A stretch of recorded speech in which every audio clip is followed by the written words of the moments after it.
नमस्कार साथियों, बहुत बहुत स्वागत है आपका आज के इस सेशन में। और आज एक बहुत बेहतरीन जानकारी आपके लिए है। बहुत लंबे इंतजार के बाद, काफ़ी दिन के संघर्ष के बाद फाइनली उत्तर प्रदेश लोक सेवा आयोग को ये समझ में आया है कि असिस्टेंट प्रोफेसर की भर्ती भी जरूरी है। बहुत दिन से मामला खैर फंसा हुआ था। कभी ये रहा था कि हम एग्ज़ाम पैटर्न में थोड़ा चेंज करेंगे, सिलेबस में कुछ चेंज करेंगे, और भी तकनीकी दिक्कतें थी। और अब वो सभी दिक्कतें दूर होती हुई दिख रही हैं, क्योंकि अधियाचन भेजा जा चुका है आयोग को और जल्दी ही आपको वैकेंसी उत्तर प्रदेश में असिस्टेंट प्रोफेसर की देखने को मिलेगी। अच्छी खबर ये है, सुखद खबर ये है, हमारे लिए पॉजिटिव रिस्पॉन्स ये है कि इसके पहले जब ये वैकेंसी पर रोक लगी थी, जब ये था कुछ चेंजेस के साथ ये वैकेंसी हम लेके आएंगे, तो इसके पद कम थे, 500 समथिंग पद थे, ठीक है ना। लेकिन अभी जो खबर निकल के आ रही है उसमें ये पता चल रहा है कि लगभग 1298 सीट्स पर असिस्टेंट प्रोफेसर की वैकेंसी रिलीज होने वाली है। तो ये एक बड़ी खबर है। और बड़ी खबर इसलिए भी है कि अभी आपका यूजीसी नेट का एग्जाम हुआ है और जो लोग इसको क्वालिफाई कर लेंगे, नेट क्वालिफाई कर लेंगे, वो इस वैकेंसी के लिए एलिजिबल हो जाएंगे। तो ये भी एक बहुत अच्छी खबर है। अगर आपने पेपर अपना अच्छे से दिया है और आप आप कॉन्फिडेंट हैं कि आप इस नेट को क्वालिफाई कर लेंगे, तो प्रिपरेशन में लग जाइए। एक बड़ा मौका उत्तर प्रदेश में आपके लिए बनने वाला है। अब सवाल ये है कि किन चेंजेस के लिए चीज रोकी गई थी। तो एक उसमें सबसे बड़ा चेंज था एग्जाम पैटर्न। एग्जाम पैटर्न को लेके एक चेंज देखने को मिला था। पहले क्या होता था, एक एग्जाम होता था स्क्रीनिंग, उसके बाद इंटरव्यू हो जाता था, ठीक है ना।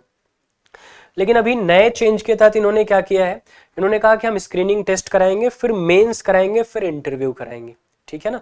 3 स्टेप में आपका एग्जाम होगा। अच्छा, लोक सेवा आयोग ये भी कह रहा है कि हम जितने भी एग्जाम कराएंगे अब हम इसी पैटर्न पर कराएंगे। तो आगे और भी जो एग्जाम्स होंगे उनका भी पैटर्न ऐसा ही देखने को मिलने वाला है। और वही चीज फॉलो हो गई कहाँ, यहाँ आपके असिस्टेंट प्रोफेसर के एग्जाम में, ठीक है ना। अब इन्होंने कहा स्क्रीनिंग टेस्ट कराएंगे, यहां से काट छाट करके जिन लोगों को ले जाएंगे वो मेंस देंगे, और फिर मेंस में मेरिट के आधार पर जो लोग आगे बढ़ेंगे उनसे इंटरव्यू कराएंगे। वेटेज क्या होगा, कितना होगा, यह अभी क्लियर नहीं है। कितना वेटेज आपके मेंस में रिटन का होगा, कितना वेटेज आपके इंटरव्यू का होगा। हाँ, एक चीज क्लियर है कि ये ऑब्जेक्टिव होने वाला है, ठीक है ना। ये ऑब्जेक्टिव होने वाला है, लेकिन ये ऑब्जेक्टिव नहीं होने वाला है, ये रिटन होने वाला है, ठीक है ना। ये चीज क्लियर हो गई है कि आपका मेंस रिटन होगा। यानी सब एग्जाम्स का पैटर्न उन्होंने एक करने की बात जब कही तो वहीं से क्लियर हो गया कि ये ऑब्जेक्टिव नहीं होगा। हाँ, अच्छी बात ये है कि आपका जो स्क्रीनिंग टेस्ट है ऑब्जेक्टिव, इसका मार्क्स मेरिट में काउंट नहीं होगा। यानी मेरिट लिस्ट में इसका वेटेज, ये सिर्फ क्वालिफाइंग है। आप क्वालिफाई करेंगे, आप इसकी मेरिट में आएंगे मेंस के लिए, तो आप क्वालिफाई करके मेंस में चले जाएंगे, इसका काम समाप्त हो जाएगा। इसके मार्क्स फाइनल मेरिट में काउंट नहीं होंगे।